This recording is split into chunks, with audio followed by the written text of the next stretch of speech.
والقلب سما نحو السماء مترنما.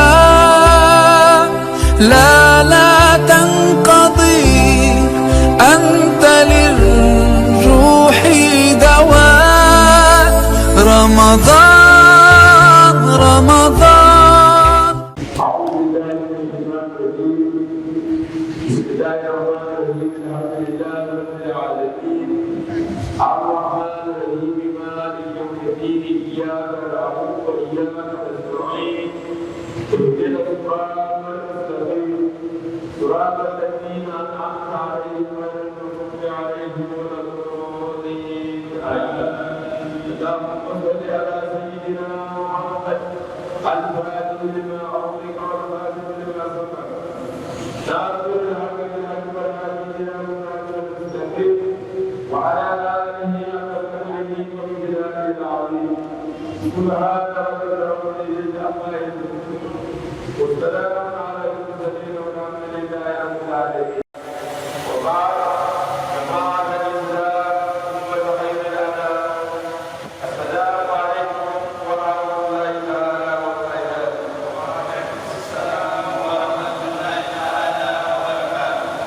سبحان الله تدعوني كنقول صلى الله عليه وسلم وقال الإمام ولا تؤذي يشرف الأربعة فمنها نور والوقت الزهرة والمؤمنين رمضان والمتقين الآن المستجمعين كدوات الكفر تذكر الشمس الجنان كالجنوة القمر وغير الصوت تتلاقى الكرم تتبدل الدنيا تتبدل الدنيا زوجها المدعو تكبر الدنيا تتبدل سنين زوجها والوباء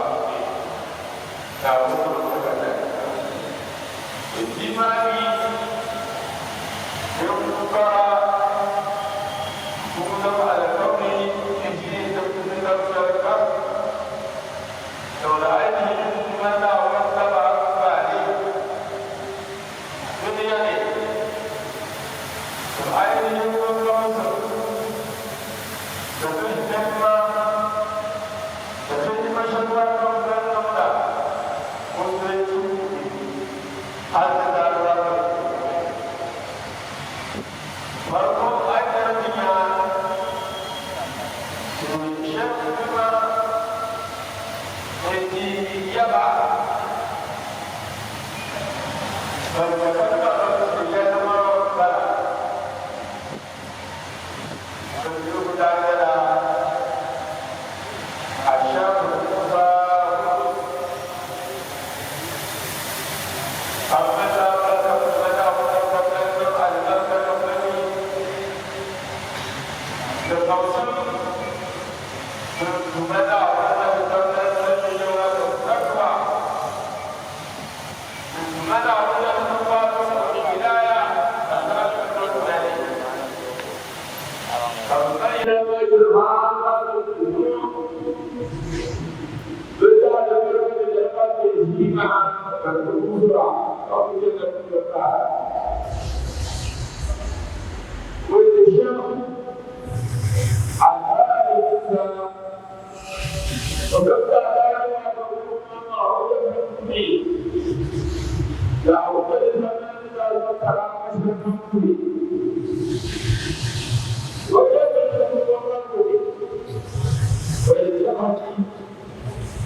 Apa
Sometimes you don't know why you have to believe when you look at that.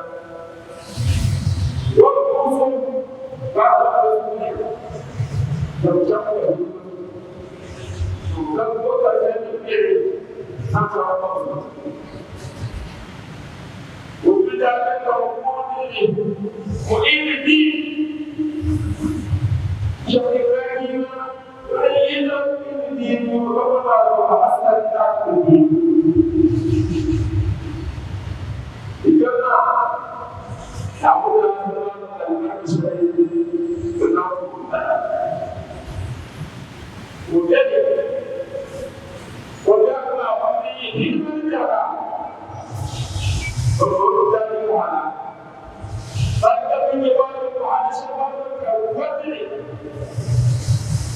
Kedua ini masyarakat macam dia betul ini. Yang mana ini? Itu orang ini.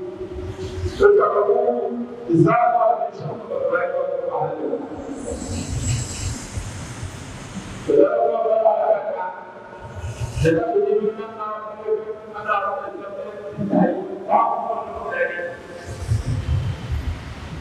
Tuhan ini dia tidak. Betul apa kalau orang berdiri? Orang ini nama, macam ini nama, kita berada. Kita jangan kerja. Ada berada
ولا كان تشوف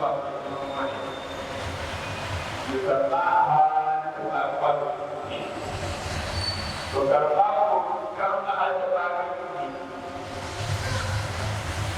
ويجب أن يكون ويزيد ويزيد بها ولك أبقاشي أبقاشي من الذي ويجب بصوت الشيطان ويجب يوم ولا أدوى فأيها فأخذ الدنيا ولا أدوى كونامي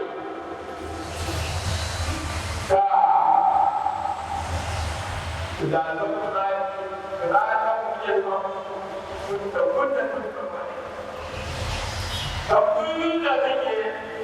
دعوة الإيمان إيماني دعوة إلى وحديثا وين كذا وكثير من الناس يفكر وتفكر والله ما يفكر الله وين ولا يشوف فبما لا نشاء نجد ما نشاء الآية الله المشاكل ورجال الشتايا الحديث ورجال يلوكنا كبارا الإيمان دعوة ديننا بارك الله الشتايا ورجال الإيمان جيبه وبطل المعارك فتذكر الله تذكرني شد على الأسد دعوة تذكر ومن شر ما تقعد البيت سيما قدر الله من شعور تسميره وتذكره تدربات وقلنا كما تذكرنا يرضي ربنا فالمتع تذكرنا كما وجب هذا الاسم وجيب فالله إلا أخبار فتتركني بشيء دعوة إلى التفسير ثم الله داعية ويعلمي ثم يتم ويتم ويتم ومن يحكم ويتمسني توتر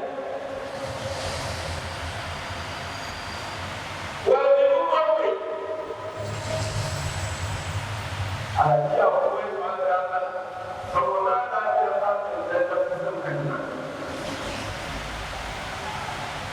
وجدي كيف تقول على يوم مراد جاء وإذا أردت أن تشوف معه الصحابة أيضا هذه لا تقصر على المسلم وإياها ونبات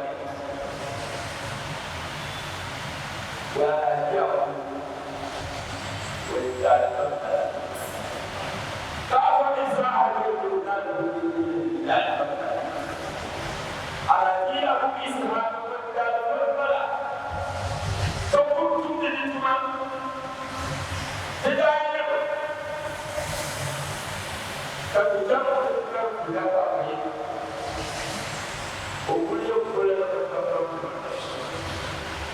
كي أعطاني ذكري يسوق الشكل يا لما تراونا لكتابي أكثر وكان كتابي أكثر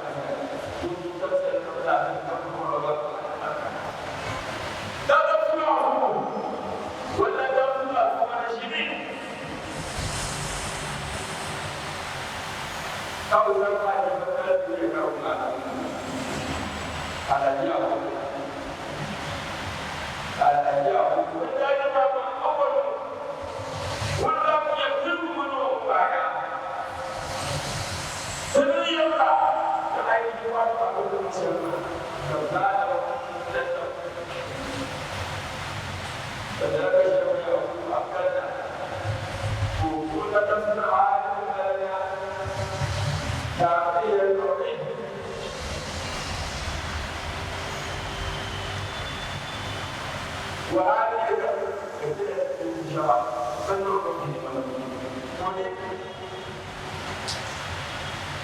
إذا كانوا يجري ولا تجري ويسألوا من تريدني وما يأخذ إنه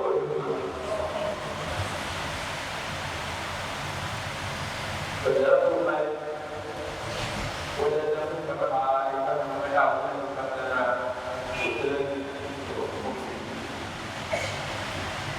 إن شاء الله تعالى عايزين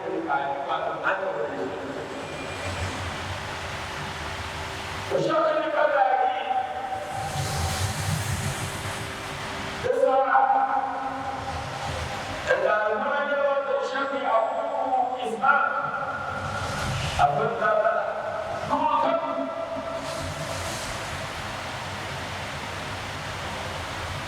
تذكرنا توقيت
Kalau Allah berbuat ini pada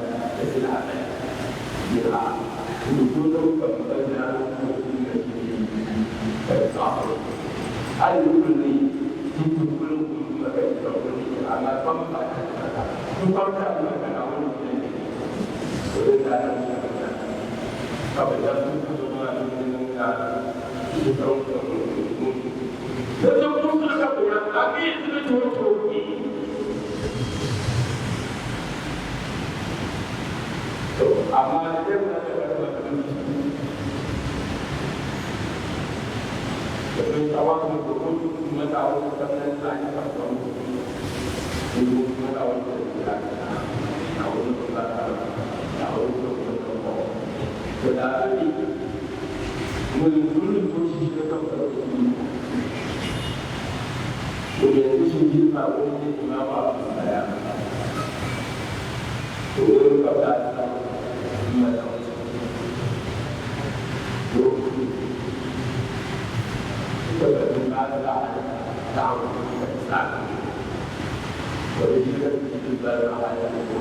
ولا يمكن يفعل أوله كالجبل بالدليل معصوم بالجبل تنام به نصبه أن يوصل بها من بين وتصل بها ترده يمر بها كلمة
وكل ما سأل من الحياة اشتراك الكل في البديل وكل ما سأل الله ويجي يتوجدني توكل تجدني بالتوحيد لا إله إلا الله ثم عيب يسعى كل جدا يوم سأل إذ قال لهم أبوهم وما فينا عين جماعة النصر ونيا تقول عليه السلام ولا يدا ألا تتقون على تقول ودين يكون يوجد ودعوني إني لكم رسول أمين إني رسول أمين لكم إني رسول وإن كتبوا يوم رسول أمين جدا وهاي في كلمة سبحانه وتعالى والمعنى إني لكم رسول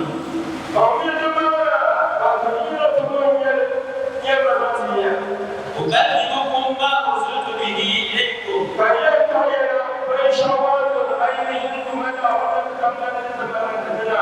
أمين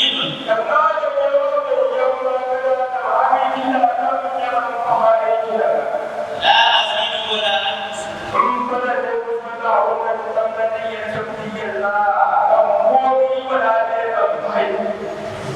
فاتقوا الله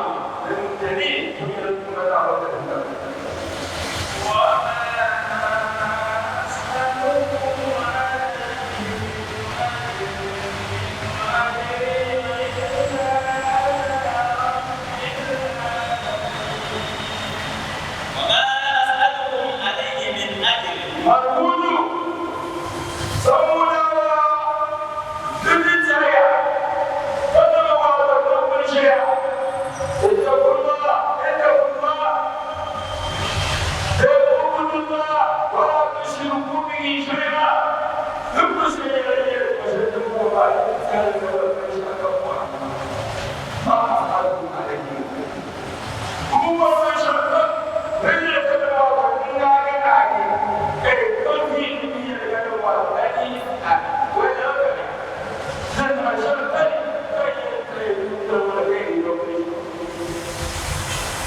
إن أجري إلا على رب العالمين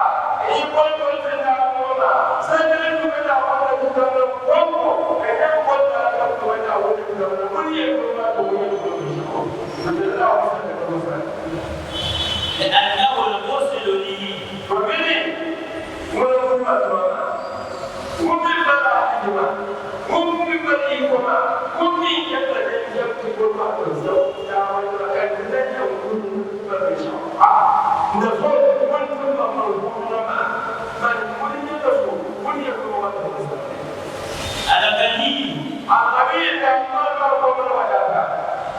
المغني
والزهاري والزهاري كلمة الزهاري خمسة التزام الركن راجل كبير وشنا وكل كبير لما كبير ما تبدأ من ما كان يصوم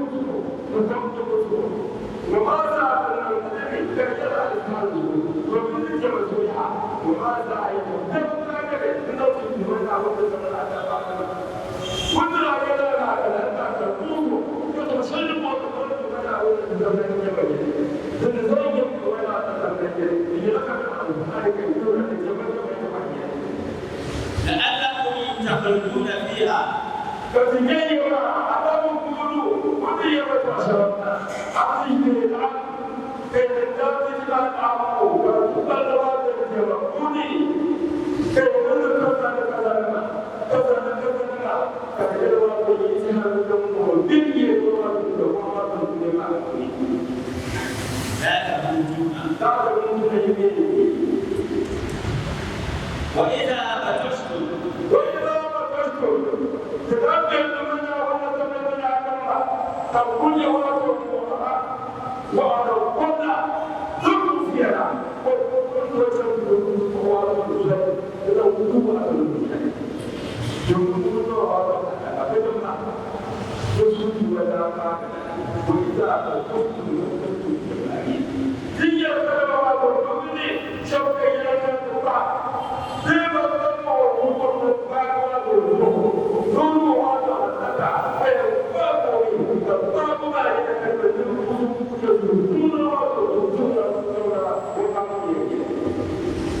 فأنتم في الجبارين فعلتم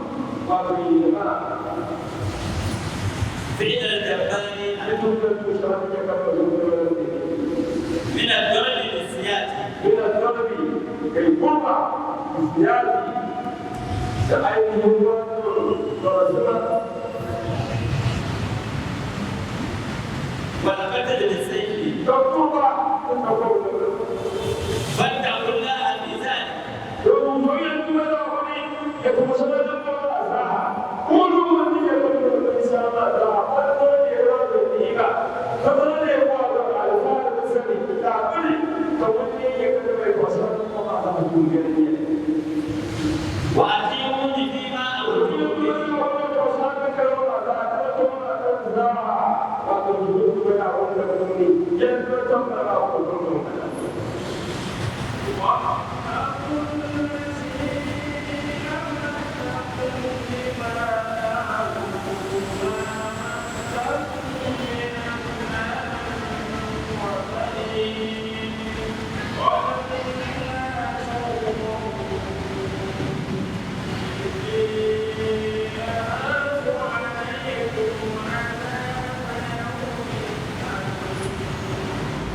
واتقوا الذي أمدكم بما تعلمون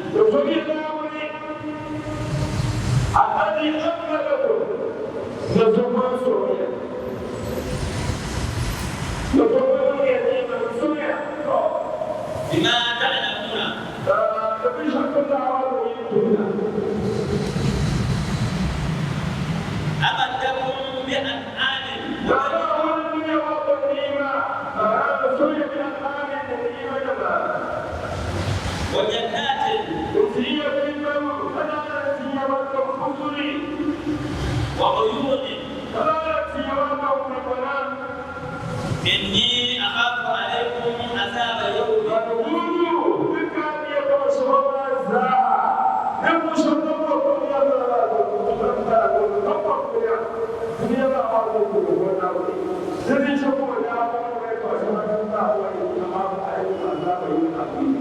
انتظر بعض المنزلية في كثير في عذاب إن دمتم على مخالفة الدنيا لا غيرها إن أخذتم هي مشروعة من كي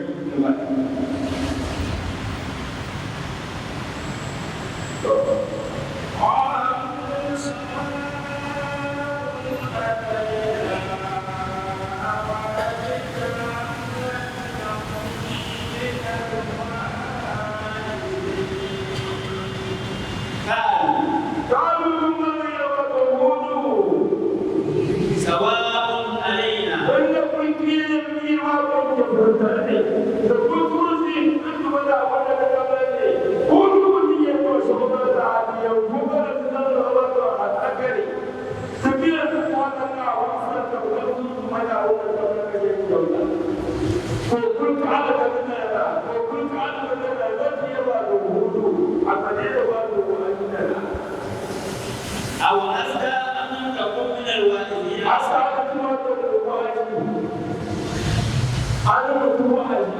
هذا الدخول من الوالدين ليه أيضا وضعوا عجل وأزنوني ليه أقرأ وأزنوني لا نبعوي لعظيما لا نبعوي تدمي الباطنة يوالدنا وأزنوننا الكلمة تنقذنا الكلمة تنقذنا الكلمة تنقذنا وما تعلم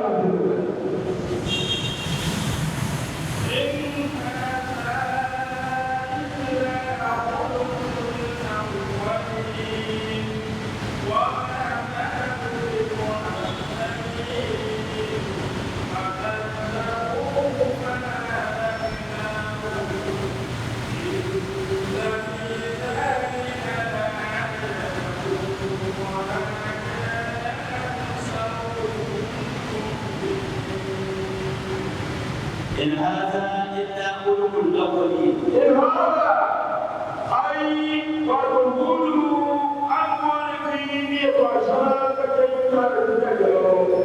تقول إلا خلق الأولين.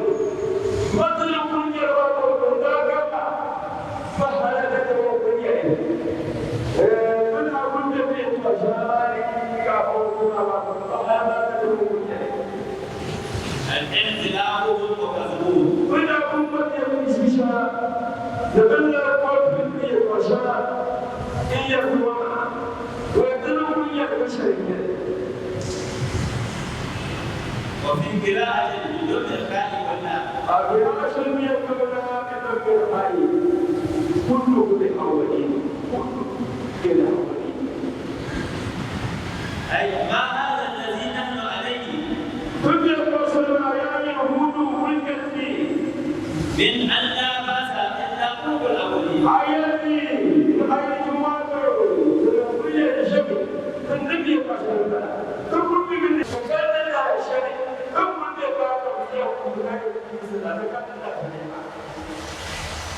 وما نحن بمعذبين.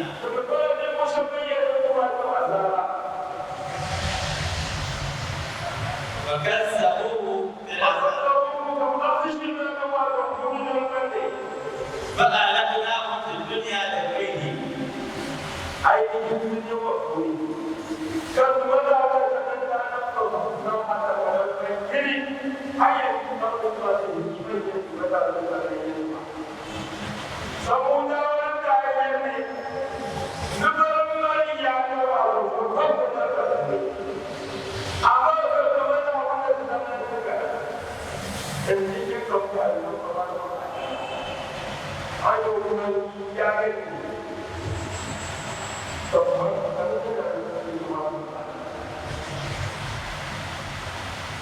وكانت باردة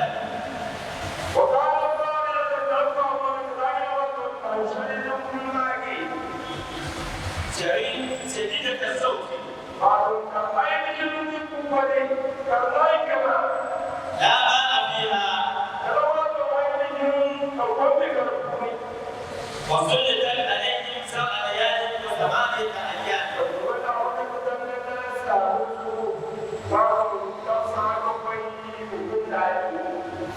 أولها من صبح يوم الثلاث لزمان بقين من شوال وكانت في أواخر الشتاء.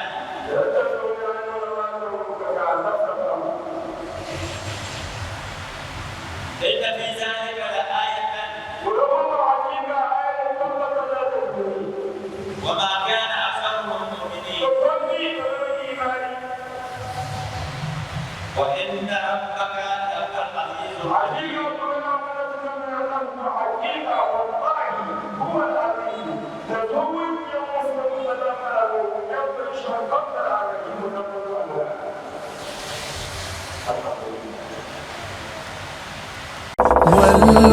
والقلب سما نحو السماء.